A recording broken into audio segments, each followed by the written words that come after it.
So, Bob, welcome to the podcast. Welcome to Men for God. Thanks for having me.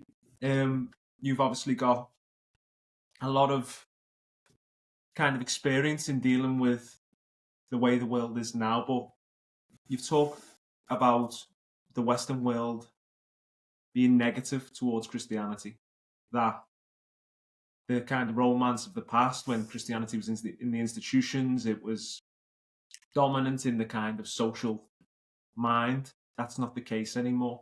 Why is that? How has that happened? I would make the argument that it's a self-inflicted wound.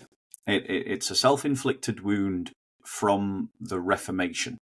So the Reformation, if the men at the time of the Reformation had been better men, the Reformation could have been dealt with differently, but it wasn't. It resulted in continuous bloody savage wars that killed millions of people, like World War I levels of death, because of the Reformation wars.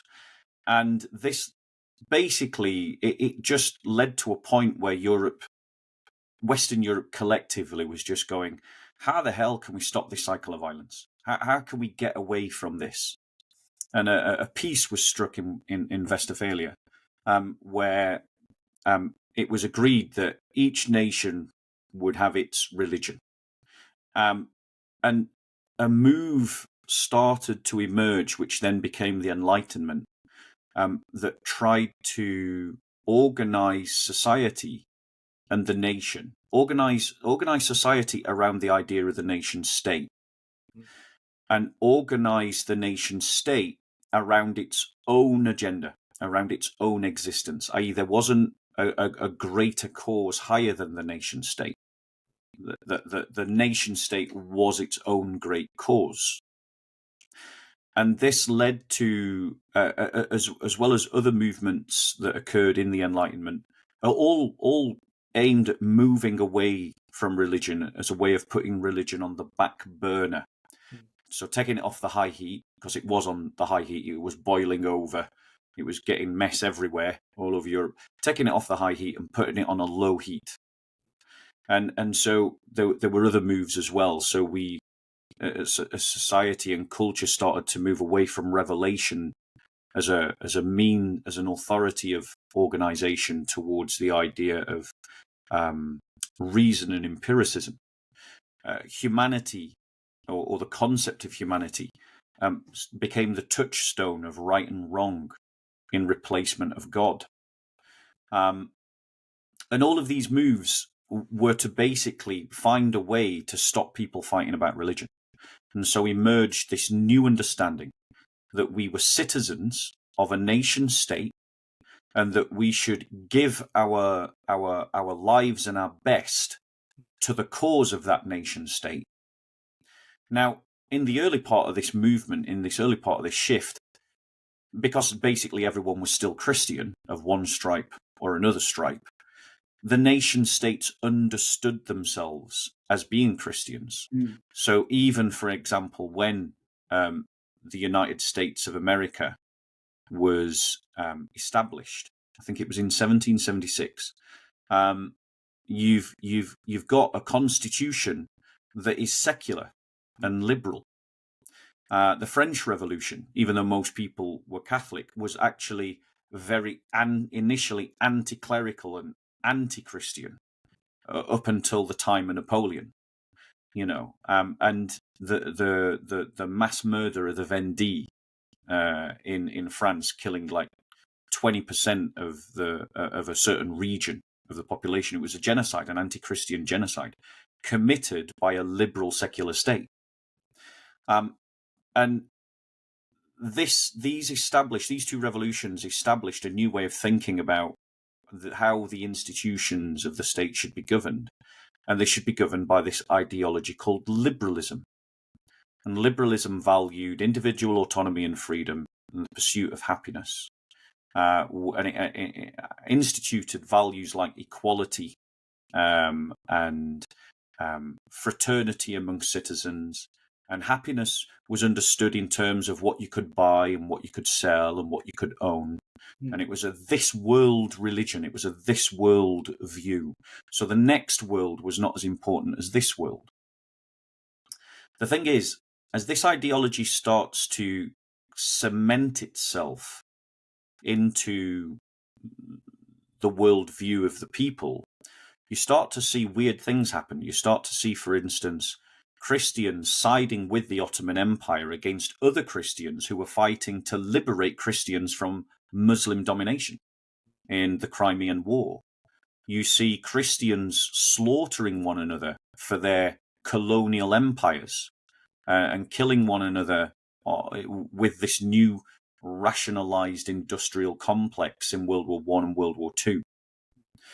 But each time the state went through this cycle of liberalizing, it diminished and diluted a Christian understanding in society. So it did so in education as well. And so for the last 200 and odd years, we Christians in the West have been de-Christianized by an ideology of liberalism. Now, that ideology of liberalism went mainstream in 1960. And so the final sort of vestiges of a Christian Western Europe was just thrown off in this grand celebration of the self and this grand celebration of ego and my life, my rules kind of attitudes. And we've been living in the wake of that. So we as Christians are living in a liberal world. Like the Christians in the Middle East are living in a Muslim world, we Christians in the West are living in a liberal world. And we need to adjust our perspective of who we are in this liberal world and how we respond to this liberal world. So you talk about that process of liberalisation for the sake of a peace, as you say, in the light of the wars. But how has that touched the church as well? Because it's touched the culture. But how has that touched the church, and how is it still touching the church? Well, it's because the thing is, liberal attitudes are communicated mainly through. Most of our attitudes are informed not by a Sunday sermon, but they're informed by what we read, what we hear, our school education, our employers' attitudes, and so this institutionalization of liberalism has embedded liberal values in us before the Mother Church or Christ starts to work on our heart. And so we carry into the church liberalism.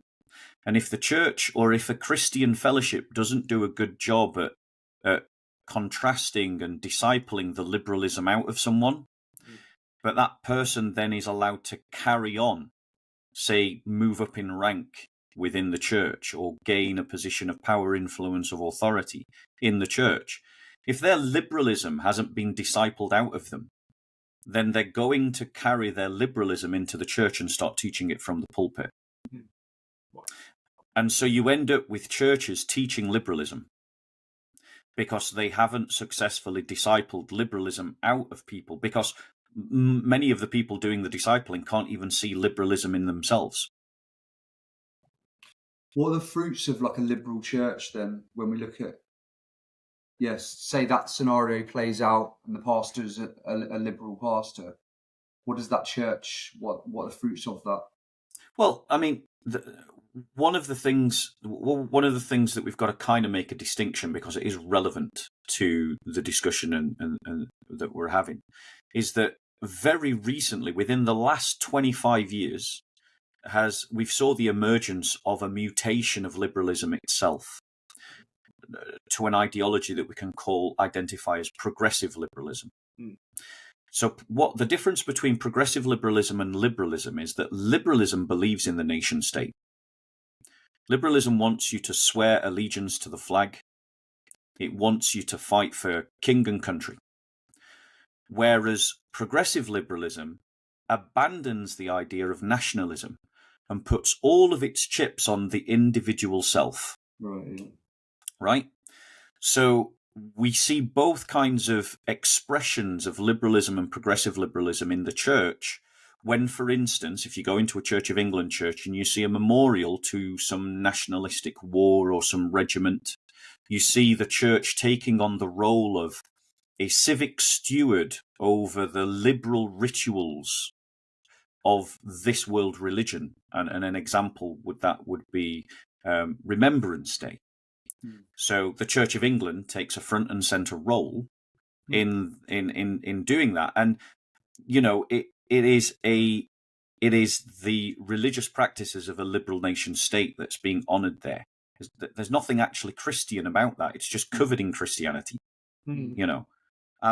There's no martyrs being celebrated. There's no saints being celebrated there. And just so we're all clear, I mean, my great-grandfather fought in the Great War as well, and I honor and remember him. But so that would be an example of liberalism in the church. An example of progressive liberalism in the church is when you hear a church saying, okay, we accept that someone can change their gender. Yeah. Or we are going to bless gay marriage, or we're going to celebrate your sexuality. Because the thing about progressive liberalism is it says, forget all that nation state story. It's all about you. It's all about you. Your individual story is the only story that's important, and only you get to define your story. And so whatever you say about yourself, that is the truth, and no one can question you because you are the God of your own life.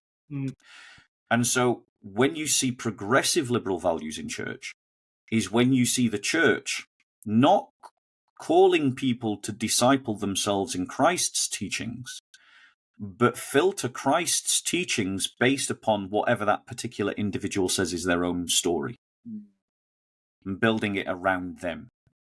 So it's okay to bless gay marriage. It's okay to celebrate transgender ideology. So those would be expressions of it.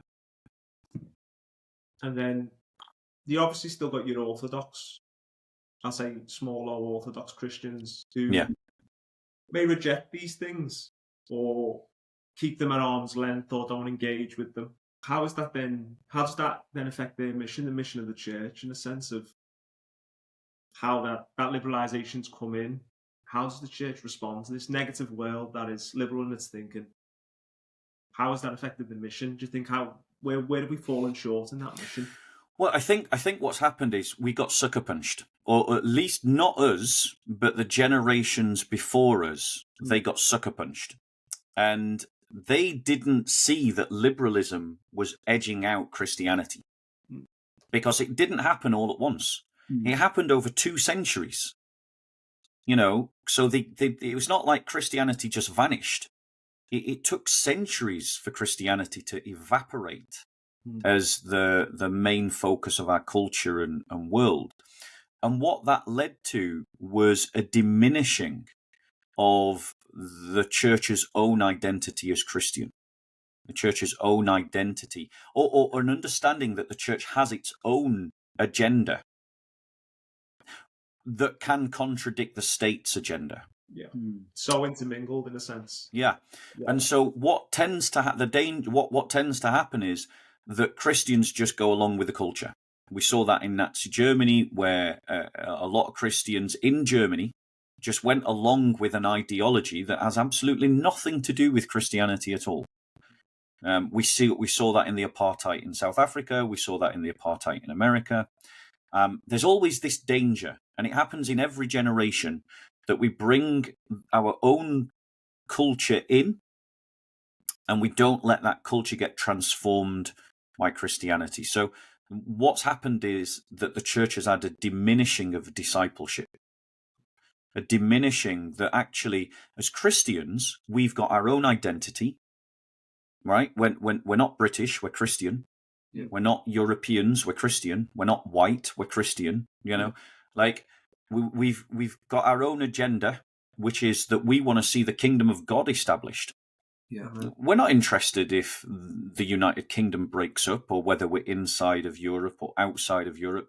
What we're interested in is Christ made king in our politics? Is Christ made king in our economics? Is Christ made king in our society? Is Christ made king in our culture?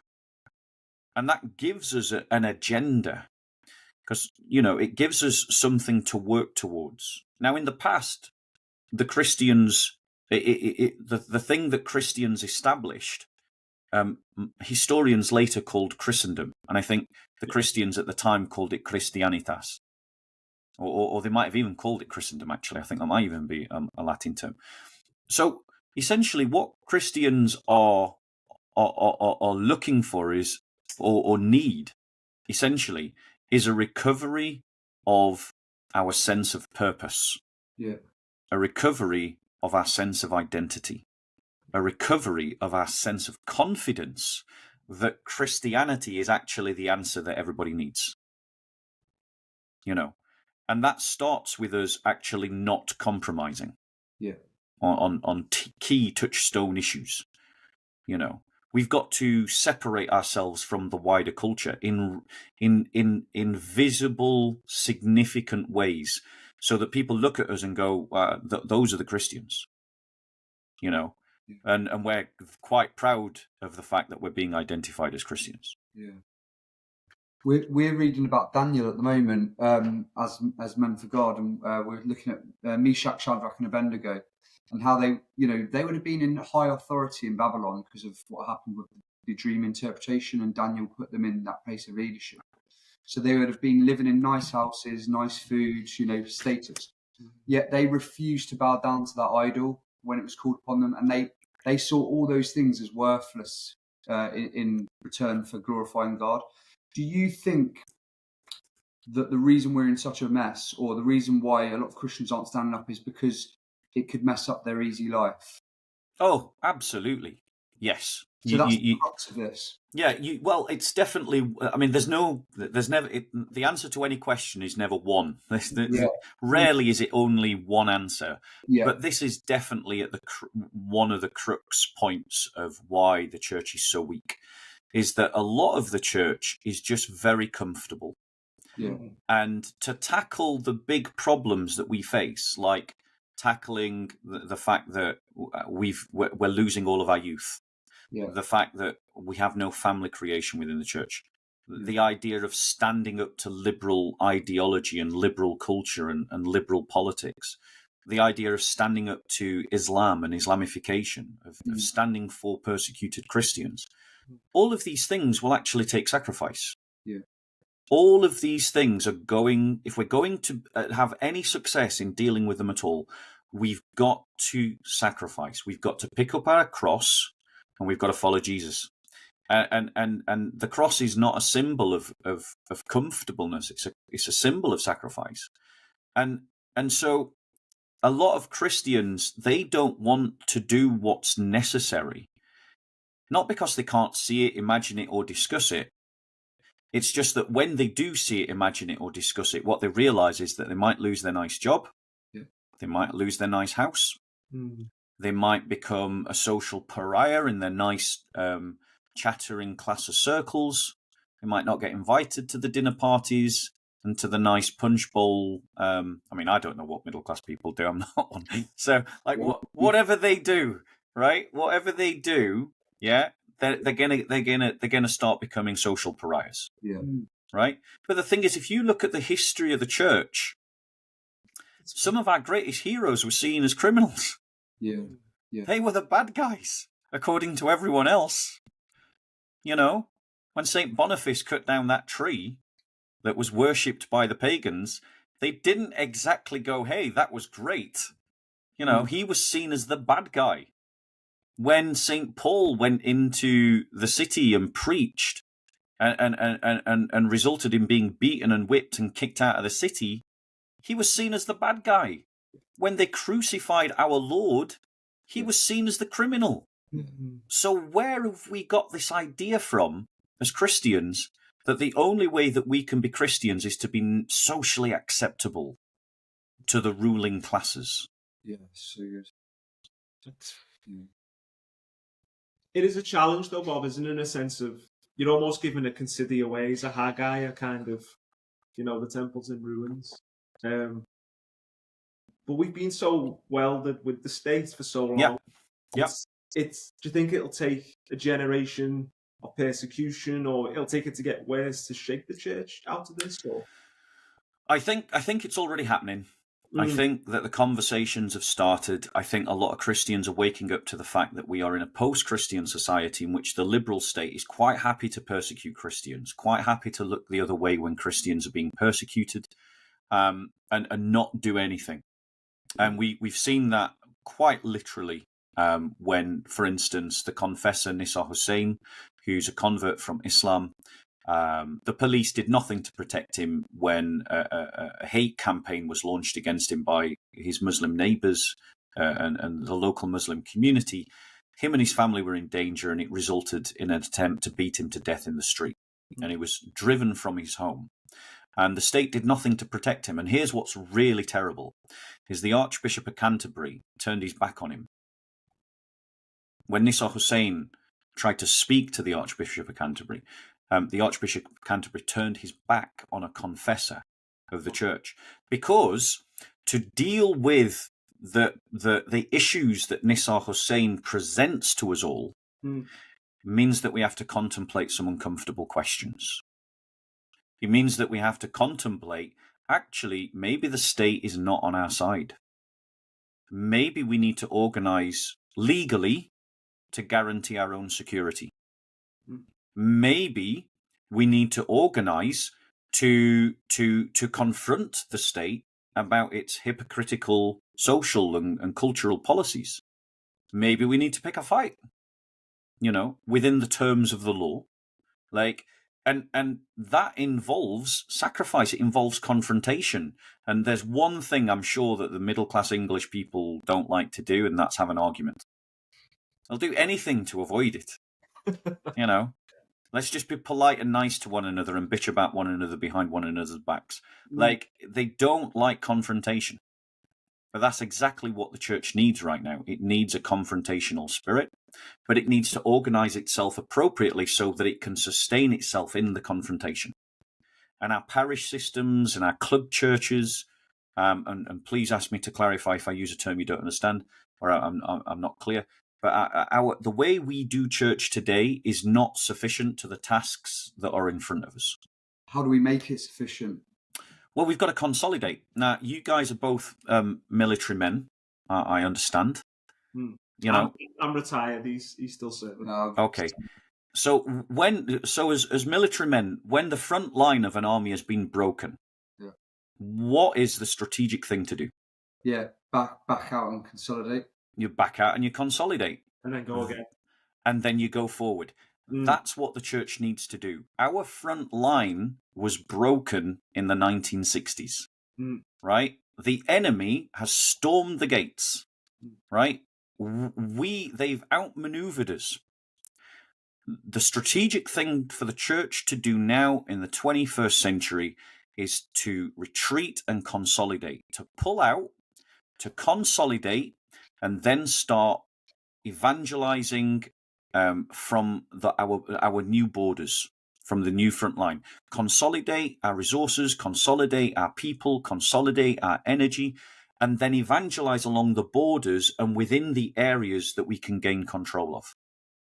So that we control what is taught in the schools. We are the local people that are recruited to the local police force.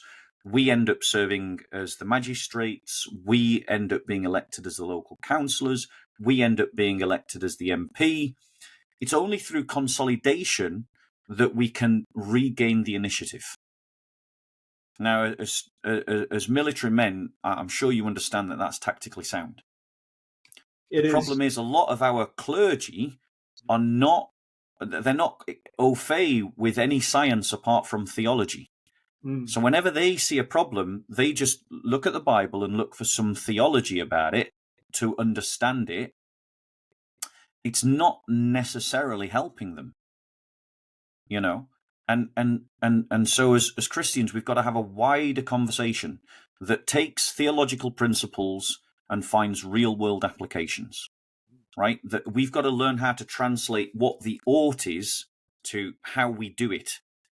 The pastors give us the ought, but they're not very good at telling us how.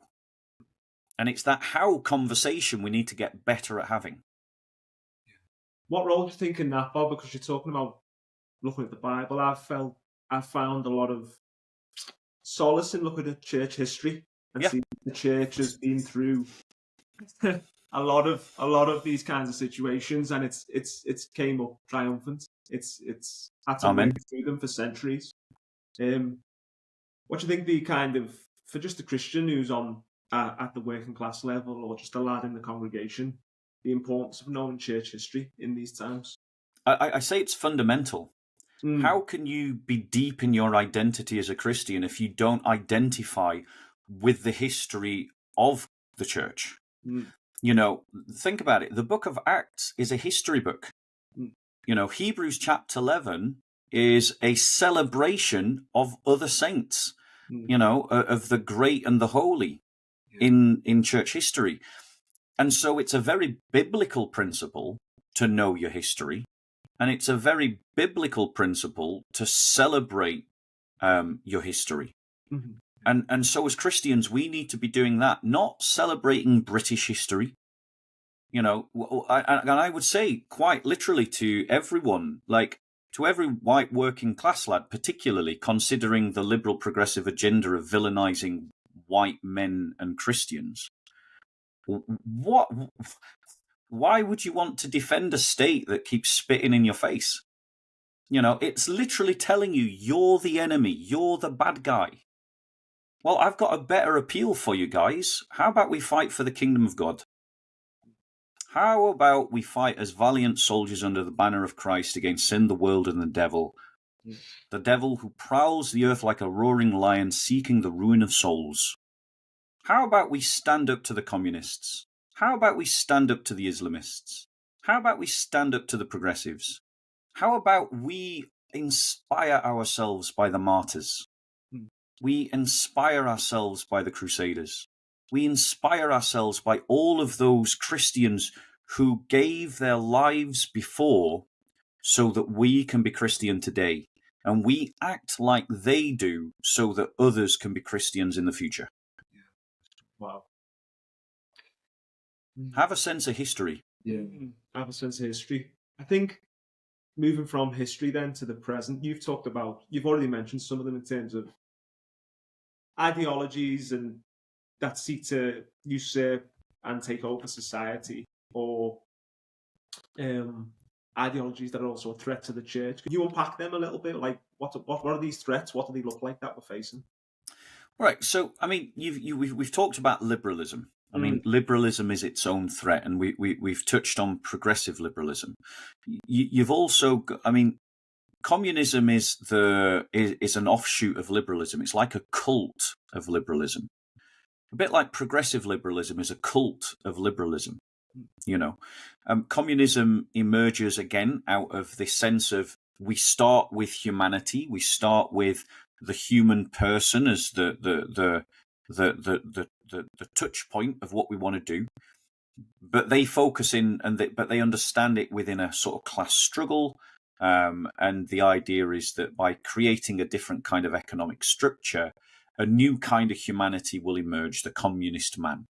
It's a utopian vision. Now, incidentally, that they're getting that utopianism from Christianity, but whereas Christianity counsels there's no utopia to be had in this world, utopia is to be had in the next world, the ideologies of the Enlightenment that emerged out of the Enlightenment all promised heaven on earth. Communism promises heaven on earth. Nazism is another cult of liberalism. It promised heaven on earth. You know, progressive liberalism is a cult of liberalism. Islam, so Islam, again, we have to sort of understand the Islamist movement is a modern expression of Islam in that it has been influenced by the Enlightenment. The Islamists promise that if we just follow Sharia, everything will be perfect. Right? The problem, but classical Muslims didn't have that understanding. Classical Muslims did not think that if you followed Sharia, everything would be perfect. Right? If you listen to the Hamjam Chowdhuries of this world, who push Islam, and maybe some of your audience don't know what I'm talking about, but he was an Islamist, a big name Islamist, about 10, 15 years ago. The way that these charlatans sell Islam is they say, well, if we just implement Sharia law, everything's going to be great for everybody. Everything's going to be fantastic. Like all of society's problems are going to be solved, right? And that's the modern influence on these people. Classical Muslims didn't have this concept. But the problem is whether they're classical Muslims or whether they're Islamists, the reality is that Sharia law will result in Christians being made second-class citizens. That's indisputable. I'll give you just one example that many people who listen to this will be familiar with. Muslim men can marry non-Muslim women, but Christian men can't marry Muslim women. Why? It's because in Islam there's a hierarchy. At the top of the hierarchy is the Muslim man. Below the Muslim man is the Muslim woman. Below the Muslim woman is the Christian man and the Jewish man. And then below the Christian man and the Jewish man is the Christian woman and the Jewish woman. And so the Christian man can't marry a Muslim woman. Mm. You can marry downwards, but you can't marry upwards. Mm. Yeah? And so it creates an apartheid system in which even the value of a Christian life is valued economically as being worth less than a Muslim life. So you see in blood money, if in a Sharia state, if I was walking across a road and a Muslim was walking across a road with me, and then another Muslim ran us both over and killed us both, the Muslim family could go, right, we want life for life. You killed our son, we want to take your son. It's life for life. It's, it's blood for blood. But my Christian family wouldn't be able to make that appeal because my life is not valuable enough to demand the Muslim's life in return. But the Muslim family could say, okay, we don't want his life, we'll take blood money. Okay, so blood money is paid to a certain value, decided by a qadi, decided by a jurist. And if my family can also get blood money as well, but the value that is paid for the Muslim life, my life can never be the same. It can't be equaled. My family would only receive less. It would not receive the same amount. So say the Muslim family got £20,000 or something. I don't know. Whatever the jurisprudence might be, whatever the fiqh might be. £20,000, right? The Christian might only get 10. Because a Christian life is not valued as equal to a Muslim life. Now, the thing with the liberals is they say they're hesitant to criticize Islam. But if I said, okay, I want to create a state in which Muslims are second-class citizens, in which, if you convert to Islam, we're going to kill you, and in which, Muslims can't marry Christians, and in which the sound of the Adhan can't be given from the minaret, like the mosques can't be near the churches, and Muslim processions can't be seen on the street, and Muslims can't do evangelism, which they call dawah. Mm. If I was to say I want this kind of society and I want to apply that to Muslims, liberals would be in absolute outrage. They'd be furious. They'd be calling me a bigot. They'd be calling me a xenophobe. They'd be calling me a right-wing activist and all the rest of it. Islam prescribes all those things on Christians. Islam, Sharia law will do all those things to us. And yet the liberals don't see it. And they won't criticize it. On that, Bob, though, you talked about a fight before. Engaging in this fight, you are going to be labelled. You're going to get these labels of, I don't know, far right or... Yeah, of course. Bigots, extreme. How should the Christian approach that, do you think? Well, this is the thing. You've heard me sort of make very clear that I'm not a nationalist. Mm. Yeah? I'm not a nationalist. I identify with the church. I don't identify with the United Kingdom. And why should I identify with the United Kingdom? The United Kingdom keeps telling me that I'm the bad guy, right? So I identify with the church. I am not interested in some nationalistic story. I'm interested in the church's story. And the church unites people of different ethnicities, different languages, different cultures. Like, I've got nothing to learn about multiculturalism from a liberal. We Christians have been practicing multiculturalism for 2,000 years, and our model works, thank you very much. It's the liberal model that is failing. So how about I lecture you on what it takes to build a multicultural society? Yeah? I have no hatred. My religion makes a distinction between sinner and sin. I am taught in my faith that I should love each Muslim that I meet. Yeah? The liberals don't have that distinction. They think if you do something that is not a virtue signalling celebratory point, if you do the antithesis of whatever the latest virtue signalling thing is, like, for instance, perhaps you deny the possibility that a man can be a woman just because they say so. They think that because of that opinion, therefore you yourself, your life should be destroyed. Right? Christians have a place to accept even our enemies. The liberals just want complete destruction of their enemies. Our worldview is more merciful than their worldview. So I don't need to take lectures from them about tolerance, because I've got something better than tolerance. I've got hospitality. But hospitality means that this is my home. And people are welcome, and they can have a mi casa su casa experience in my home, so long as they obey the rules. So long as they live according to how I live.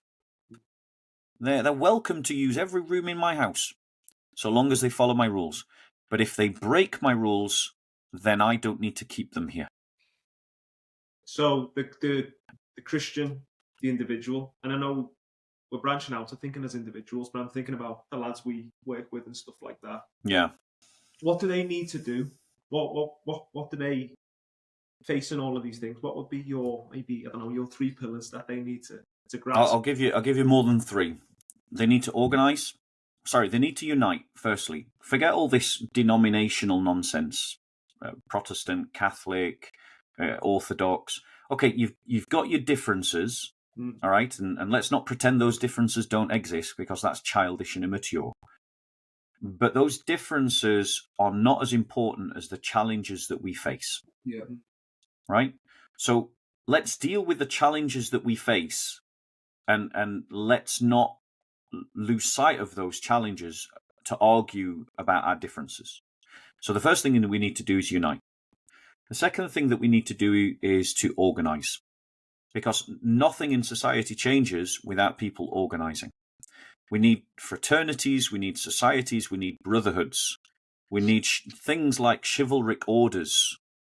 You know, of like in the past, they used to have knights and monastic communities that were organized to do things that needed to happen for the church. So we need fraternity societies and things like chivalric orders. So they need to organize, because the reality is this problem is bigger than me, and it's bigger than either of you, and it's bigger than all of our friends, and it's bigger than our individual fellowship, and it's bigger than our individual denomination.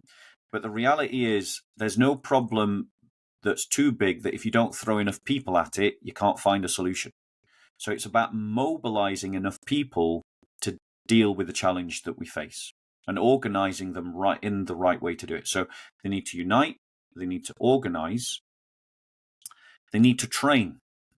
Because the thing about any movement that goes against the mainstream is that the people in that movement need to be discipled in why they're fighting the cause. How are they fighting the cause? What do they need to do? So you use use an example of the Irish Republican Army, the IRA. Like they educated their fighters about why they were fighting the British. And they managed to mobilize the nationalistic community, along with a lot of abuse from sectarians. But they managed to mobilize a whole chunk of the population to fight against the United Kingdom because they believed in it, right? And bearing in mind, the United Kingdom at the time that the IRA got going was one of the most powerful militaristic forces in the world, you know? And so the point is, you've got to train people as to why are we fighting this cause? What cause are we fighting? Why are we fighting? What are the acceptable strategies of our fight? What are the methods of our fight? Who inspires us? So you've got to train, right? You've got to train on tactics. You've got to train on strategy. You've got to refine what you're doing. So you've got to unite. You've got to organize. You've got to train. You've got to mobilize, right? It's no good just having another church meeting that just endlessly does more meetings. Yeah. That's not going to change anything. And a lot of Christians, a lot of churches have fallen into this trap that they mistake talking about things for doing things, and they're not the same thing. And a lot of fellowships, I don't know why, they've just fallen into this hole where they just think, right, well, now we've identified. Well, firstly, I mean, half the time they don't even identify any problems to go up against. But then what they do is they just have endless meetings. Yeah. Right. Well, okay, meetings are important, but you've actually got to go out and do stuff. You know, you've got to be activists. And what we need are the brothers to be activists in groups, not sole individuals going out and looking like a maniac on the street. It's got to be organized bodies of men going out and being activists on the street. Don't complain if the Muslims are praying on the street. Go out and pray on the street yourselves. Yeah, it's good. Don't complain if the Muslims are going and doing dawah on the street. Go out and do evangelism on the street. Don't complain if the Muslims are all setting up businesses. Go out and set up your own business networks. Yeah. Like, the thing is, rather than just grumble, let's actually start doing the stuff we need to do to turn things around. So you've got to mobilize. And then the final thing is you've got to resist. And what I mean by resist is the moment you mobilize, you're going to come up against opposition. Yeah? You're going to come up against opposition the moment you start to mobilize. The liberals won't like you. The communists won't like you. The ethno-nationalists won't like you when you stand up to their racist marches. Like, the Islamists won't like you. So they're going to come at you. They're going to confront you. And you have to be strong enough in your mind, your body, and your soul, emotionally, physically, and mentally, to be willing to stand up for yourself. Now, the thing is, there are Christians doing this all over the place. But the point is, they're so spread out that the rest of the Christian community can't mobilize around them. The reason why the Muslims are having a bigger impact in our society is because they've got the same percentage of activists in their community as we do. It's just that they're more consolidated. And it's easier for the rest of the Muslim community to get around them than it is for a Christian in Cardiff to get around that brother in Lincoln who's just been kicked out of his university course because he posted something on Facebook that some liberal progressive hypocrite didn't like. Yeah. Yeah, because he's got, to travel from Cardiff to Lincoln, it's quite a distance. Yeah, which is why we need to consolidate. It's coming back to that, having that mindset. As you say, as Muslims are a minority in the sense of as a community in Britain, or an ancient Jewish kind of perspective of we are as a minority in the nation, and we have you mentioned the Jewish community. The Jewish community, you see, what I'm describing to you about this idea of consolidation is the Benedict Option, right? The Benedict Option works for whoever uses it, and it doesn't matter who uses it, it just works for them. I'll give you examples. So the Amish community is a Christian community in America. It's the fastest growing religious movement in America. Wow. Do you know why? Because of two things. One, they are amazing at creating families.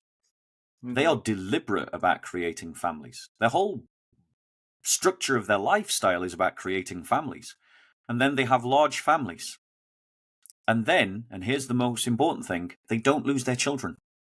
They have a retention rate within their church of 85%. Right? The Catholic Church is losing its children left, right, and centre. The Anglican Church has no children left, right, and centre. Like, we are losing our children because we don't know how to create a moat around their soul. Right? The Muslim community, they are losing their children, but they have a higher retention rate of keeping their children within their faith. And you do see that, like, lots of Muslims flirt with being non-Muslim for a period of their lives, but then when it comes to finding a family and finding a job, well, they need to do that within the Muslim community, and so they go back to Islam when they're older, you know. So you know, like, but that's the corrosive effect of liberalism on the Muslim community. But because they're using a Benedict option, and in a Benedict option, your religious community is your best place to find a wife and a job, that pulls people back into Islam again, right? But we Christians, we're spread out like too little butter on too much toast. And so we're salt that has lost its saltiness. Not because there aren't good saintly Christians out there giving their best. They are. Lots of them. And I would say there's just as many Christians doing it as there are Muslims. It's just that we're so spread out, we can't have a collective impact. We need to adopt Christ's teachings about being a city on a hill. And a city is not one person, it's a collection of people. It's being another kind of government. I want to go back to the moat around the children's souls, because ultimately, yeah, I mean, we've got children, and people watching this will have. So me and my wife have just started homeschooling our children. We took them out of school. Yep.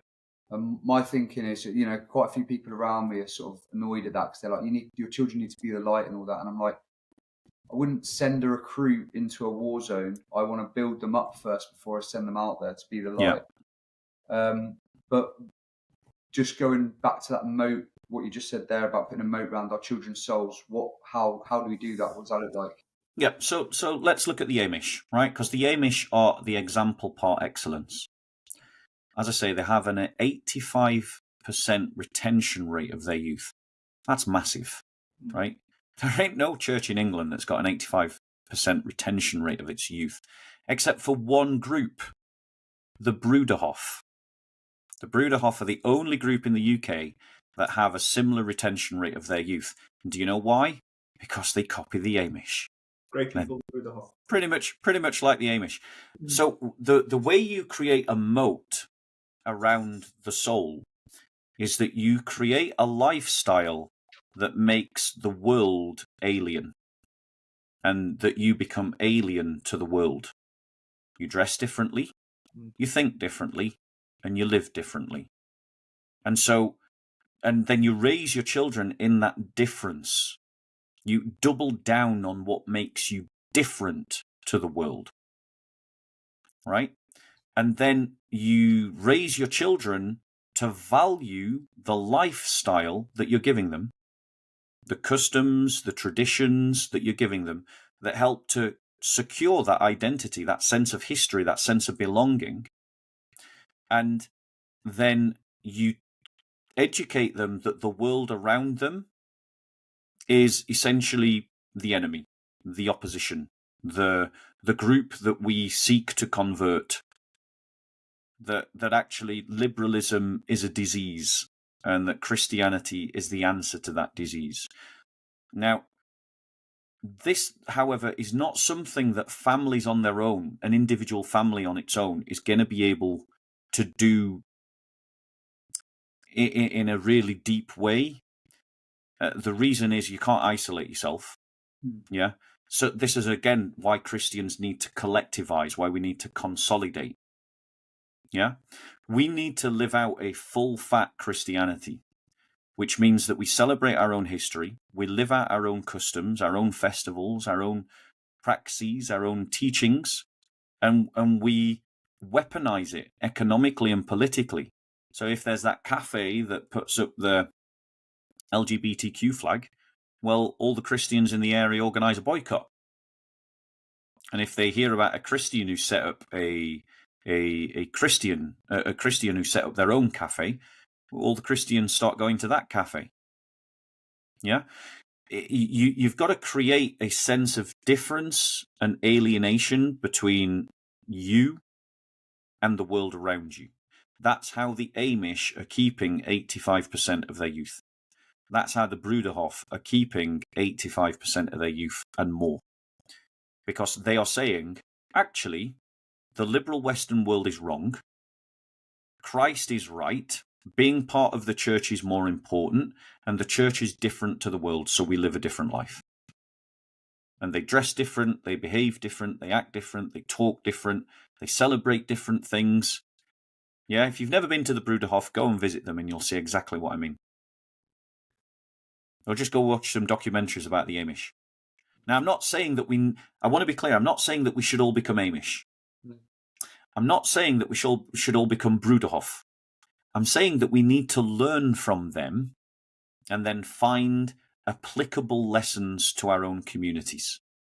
I think in terms of youth and holding on to our youth, every Christian fellowship in a mile radius needs to recognize that just holding on to your little youth group in your little fellowship, it hasn't been working for decades, so let's stop approaching it like that. How about we collectivize all of our youth in a city or a town?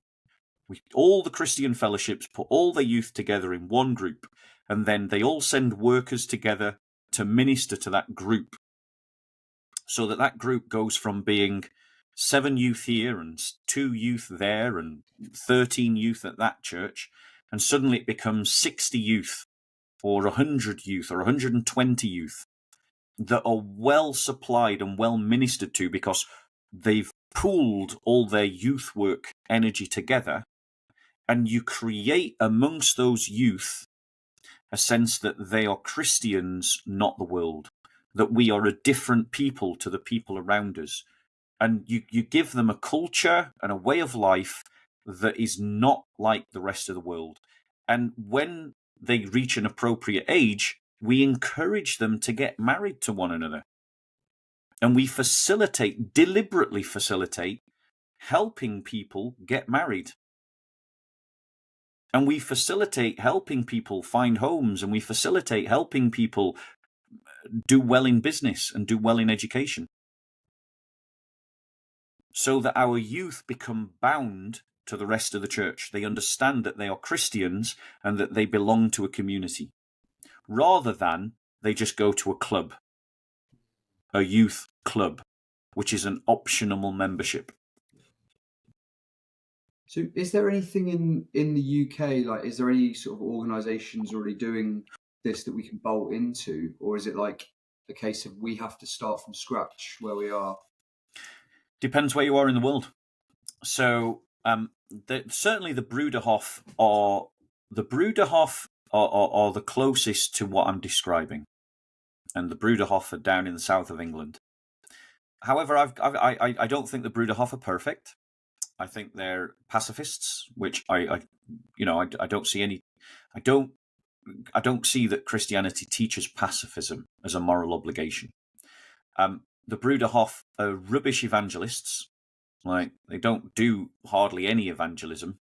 They have an attitude of come and see. They have that kind of attitude to evangelism, which is actually the same failed strategy that is used by the Catholic Church.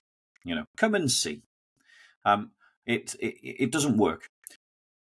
So, but if you could tweak those two aspects of what the Bruderhof are doing and have an aggressive evangelistic spirit, by aggressive I mean like an outward focused and outward moving evangelism, evangelizing around your edges, evangelizing inside any non-Christians inside your community, and you got rid of the silliness about pacifism, because a community's got to be able to defend itself legally within the law, then I think the Bruderhof would be a perfect model for the rest of the Christian churches to follow. And it wouldn't be the case that I'm saying that all Christians have to go and live together. I would say, because I know that Christians, despite our Lord's teaching, somehow manage to interpret it to mean the opposite. But if you can't bring yourself to go and live with Roman Catholics because you're Protestant, right, great. Well, how about all the Baptists go and live in Liverpool, and all the Methodists go and live in Lincoln, and all the Orthodox go and live in Bradford, and do you know what I'm saying? All the Anglicans go and live in Canterbury, right? And set up these communities. You could build them around monasteries. If monasteries are part of your tradition. But if monasteries aren't part of your tradition, you could just go and do what the Bruderhof are doing, or what the Antioch community is trying to do in Acton. I think they're called the Antioch community, or in Acton in London, or is it the Sword of the Spirit? I can't remember the name. But they're a group of Christians who've all from different denominations. They've all deliberately moved into the same area in London, and on Sundays, they all go to their individual churches. So the Catholics go to Catholic church, the Baptists go to Baptist church, right? Because they're an ecumenical group, right? So on Sundays, everybody goes to their own fellowship. And if your church is doing some midweek activity, everybody is encouraged to participate in what their fellowship's midweek activity is. But then all the rest of the time, they're living like a Jesus community in Acton. They're in one another's houses. They're supporting one another. They're helping one another. They're breaking bread together. They're having fellowship together. They're in and out of one another's lives constantly. And they're living out what it is to be a Christian community, cross-denominationally. And then I think once a month, in an evening, they'll have their own act of worship and celebration as a community, so long as it doesn't interrupt somebody's individual Sunday fellowship. And I think that's a really good compromise place for us between where we need to be and where we are, is the Acton community. Yeah, it's great. That's something we could go into, isn't it? We've got all these different lads from different churches, but we are in each other's lives and we're living it out, and then we each have our own church to go to. Yeah, I think that's been our heart, to kind of unite Christians, and across the board, really just see Christians recognizing who they are and how they are different to the world around them, and how we need to be different. But I mean, we unite when we see our threats, when we see our challenges. So on that's the big thing. Just in light of what you talked about, where society's going in terms of a time scale, where do you think we'll be in 20 years, 30 years, in terms of, obviously you said persecution may cause us to shift in this mindset that we've got. Yeah. Where do you think Britain will be in 20 years? Well, I mean, if you look at what's happening now, it doesn't look good, does it? Right now, it does just kind of feel like the elites have slowly just lost the plot. Yeah. Assuming nothing changes, assuming, for instance, that, the church doesn't galvanize and mobilize and organize and unite and resist, right? Assuming that doesn't happen, I think that we'll be, in 20 years' time, we'll essentially be where we are now, but everything will have just got worse. But by 2070, if something hasn't changed, you'll probably be looking at Sharia law being applied to certain parts of the United Kingdom. And that won't be able to be stopped. There'll be parts of the UK that will implement Sharia law because it'll be 100% Muslim, and Muslims will be a significant part of the population, and the liberals will just cave and give in. And so you'll end up seeing real Sharia law being applied to different parts of the UK by about 2070. That's my guess. Is that if something doesn't change. Is that based upon population that you're making those? It's partly demographics, yeah. Because basically the liberal secularist isn't having children. And unfortunately, whenever the more Christians buy into liberal secularism, the less likely they are to have children. Right? So it's only those communities that are holding on to traditional values, like Orthodox Jews, conservative Muslims, and conservative Christians, but they're starting from a lower base, that are going to end up making up the populations of the future.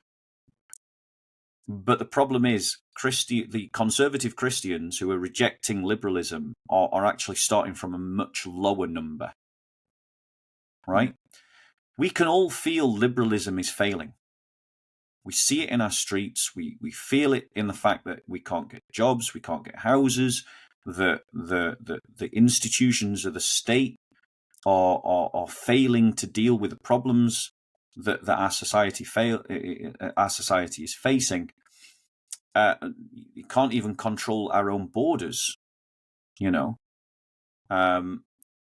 So the reality is that unless we somehow manage to push back against liberalism seriously and properly, with a determined, okay, we're going to replace all of the liberal elites, and we're going to replace them with people that reject liberalism, but don't replace it with a kind of fascism or an ethno-nationalism or a communism, but actually just with a convicted Christianity, a Christianity of deep conviction, and a muscular church to live it out. I just see things getting worse. Demographics is part of it. It's also the fact that you've got uncontrolled migration, which how that will have its own impact on demographics. But it is the liberal ideology itself. It just creates a vacuum. But the thing is, a vacuum never stays a vacuum for very long. It always gets filled by something. And we Christians right now, we need to be contending to replace liberalism. Right? That's our goal. It's a glorious fight. And as Christians, we shouldn't shrink from the fight. We need to man up. We need to accept that there's a struggle in front of us. And just like other Christians did in the past, we've got to rise to the challenge. And some of us are going to go to prison for this. Some of us are going to live horrible lives for this. Some of us are going to be persecuted for this. Some of us are going to be villainized for this.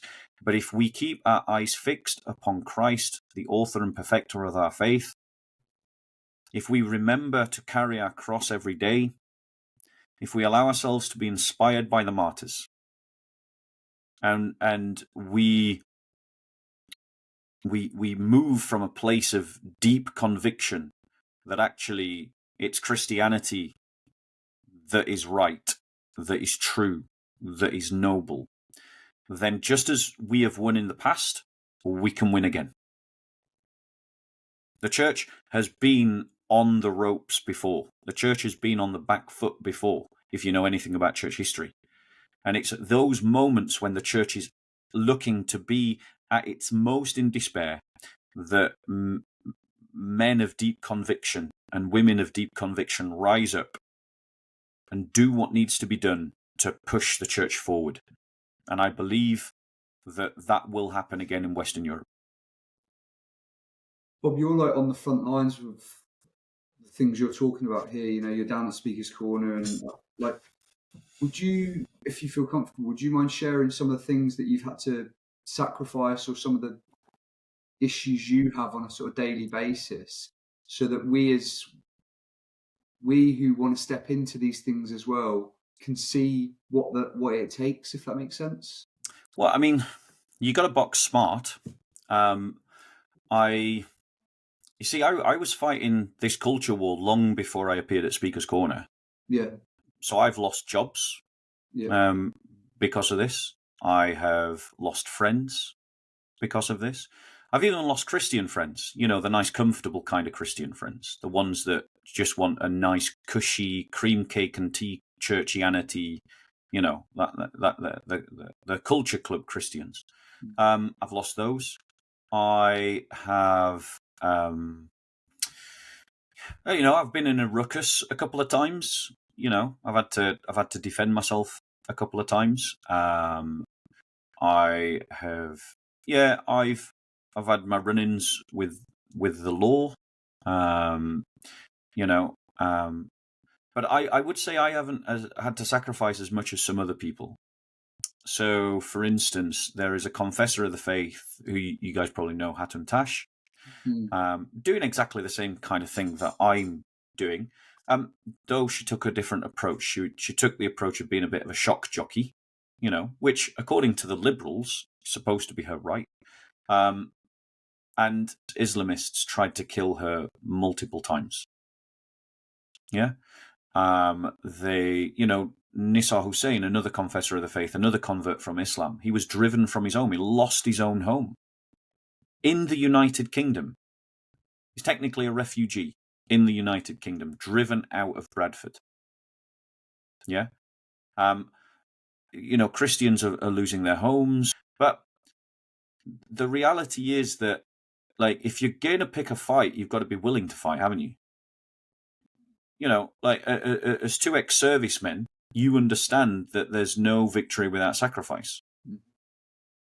Well, the church needs to wake up to that. We're told in Scripture to be soldiers on active duty, is what he says in the epistles. Yeah. And a soldier on active duty doesn't look to the things of this world as having meaning, because he's willing to lay his life down for the cause. And so our cause is the kingdom of God. It is the cause of Mother Church. It is the cause of the Christian people. And this is where we need to put our energies and our focus on building up and protecting our own community against whoever comes against it. And seeking to create a way of life that shines like a light on a hill and draw people into the orbit of the church so that some might become followers of Christ.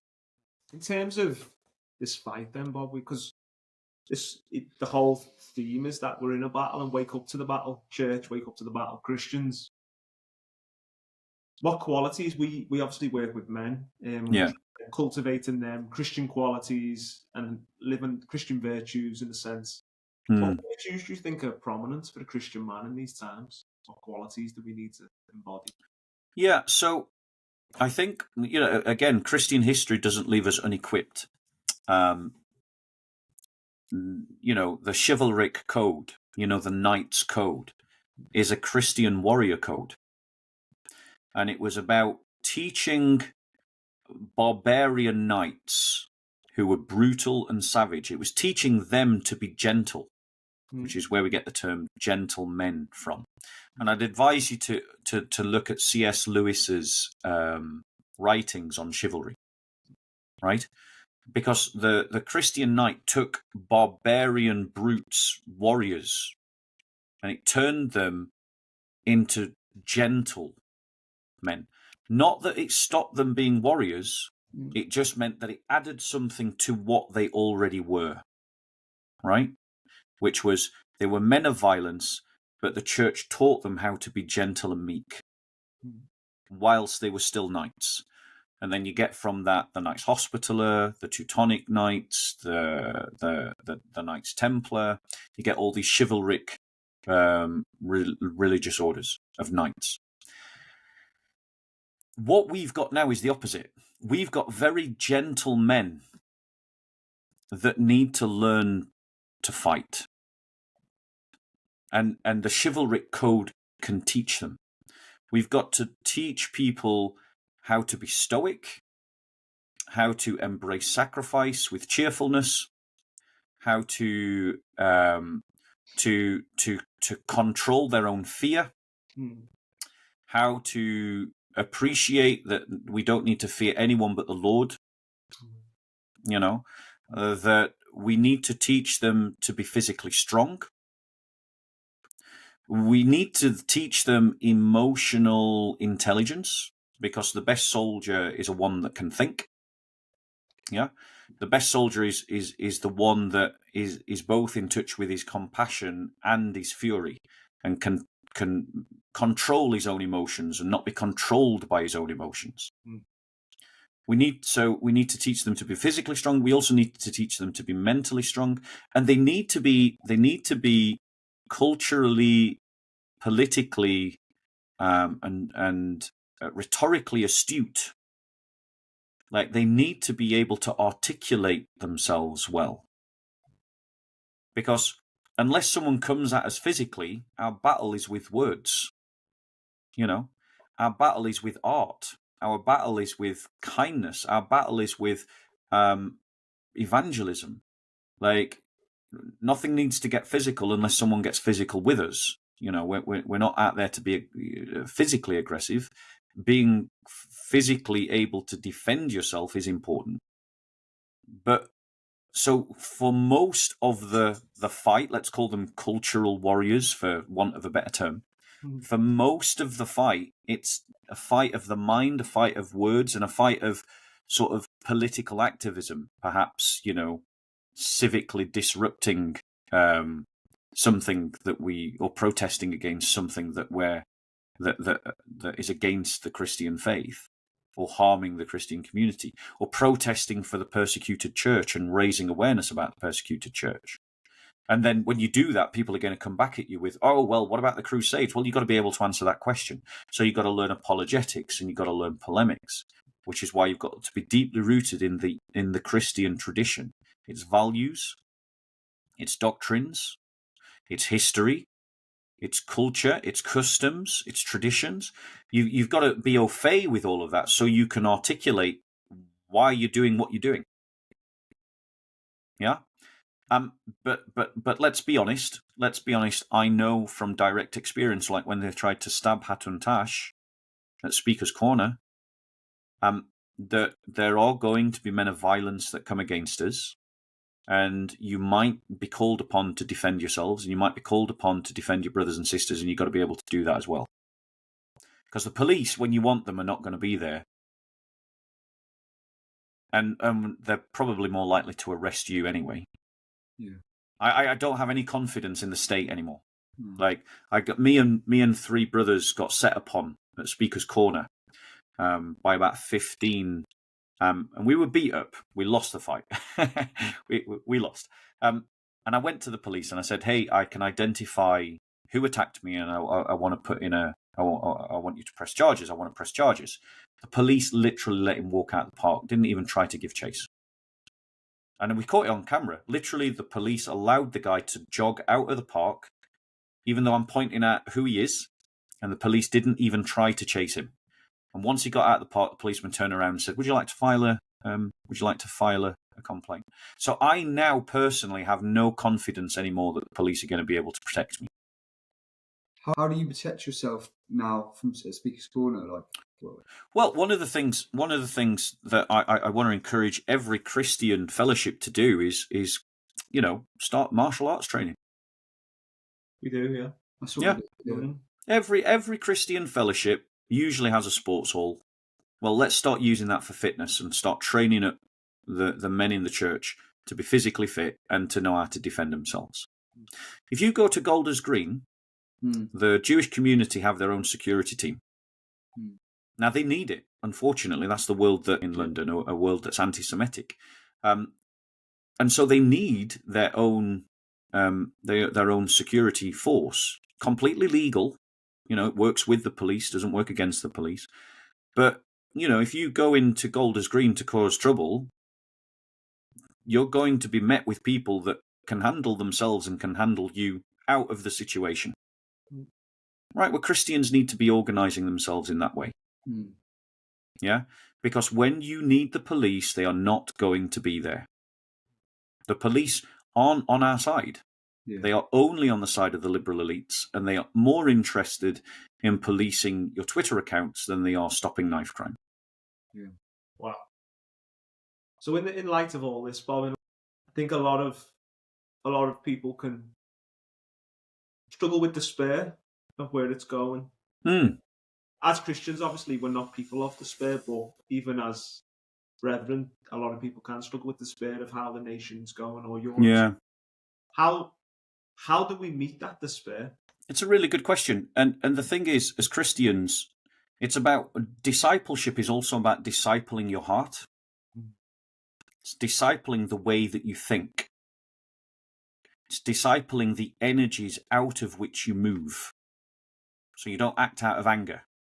You don't act out of revenge. You don't act out of lust. You don't act out of pride. Now, of course, we're all sinners and we all sin. And that's why we need a saviour, because we do end up acting out of those things, and therefore we need to repent. But part of what it is to be a Christian is that we cultivate within ourselves other energies that we move out of, and we cultivate within ourselves control of our own thinking, so that we're the one that's in control of the story we're telling ourselves, rather than just the story emerging out of the pressures of society.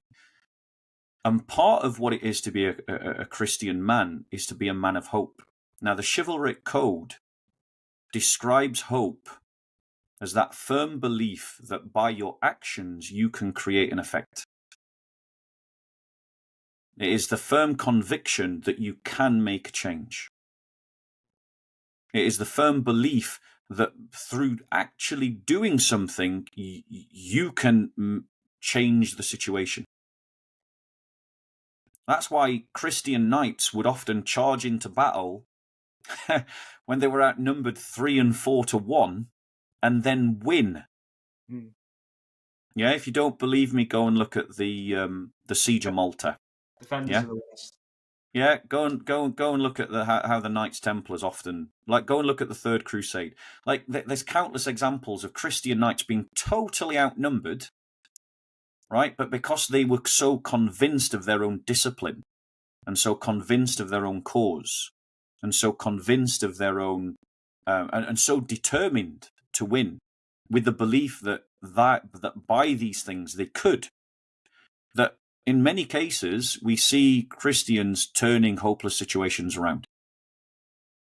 So hope is the belief, the firm conviction, and please hear what I said, the firm conviction that your actions can make a change. Your actions can make a difference. Yeah? And so, like, and Christians must operate out of that, not out of despair, not out of fear. We're told as Christians that we should fear no man, for man can destroy only the body, but fear him who, having destroyed the body, can cast your soul into hell. Well, if you only fear God, what else is there left to fear? Yeah, that's good. Yeah? So why should we be afraid? Why should we despair? If the United Kingdom dies, it dies. If the West dies, it dies. What matters for us is, will the church be triumphant? Yeah. Not whether Western liberalism will survive. That's great. That's our hope, isn't it? We hold on to that. Our reward is in heaven, not on this earth. Amen. Yeah. I think And so we must think like warriors, and we must equip ourselves like warriors, and we must conduct ourselves like warriors. Yeah. But warriors of the Christian knightly sense, so that when there is opportunity to be gentle, we're gentle. When the situation requires hardness, we're hard. Yeah, we're not thugs. Mm.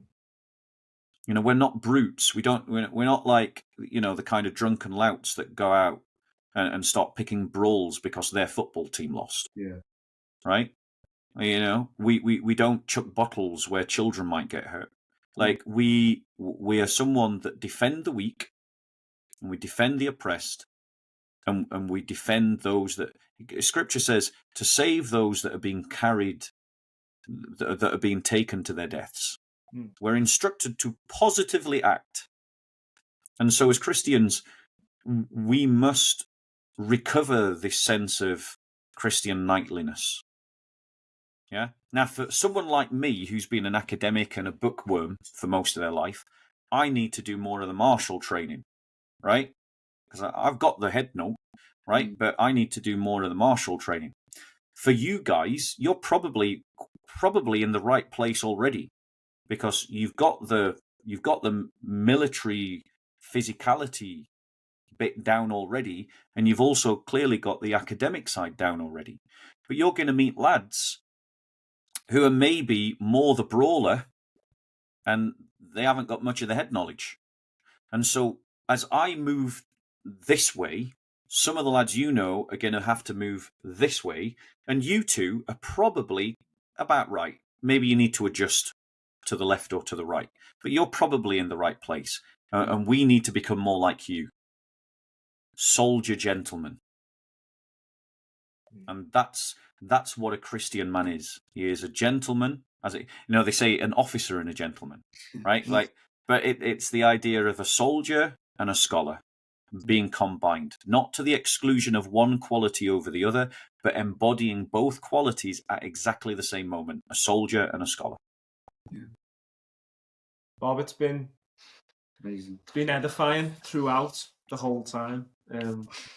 I think what's just ringing around in my mind, it's a call to action. You've placed upon us today. Yeah. We've felt this call, haven't we? But for the church, for Christian men, it's a call to action to engage. Yeah.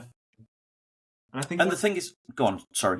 No, I just think it's a call we need.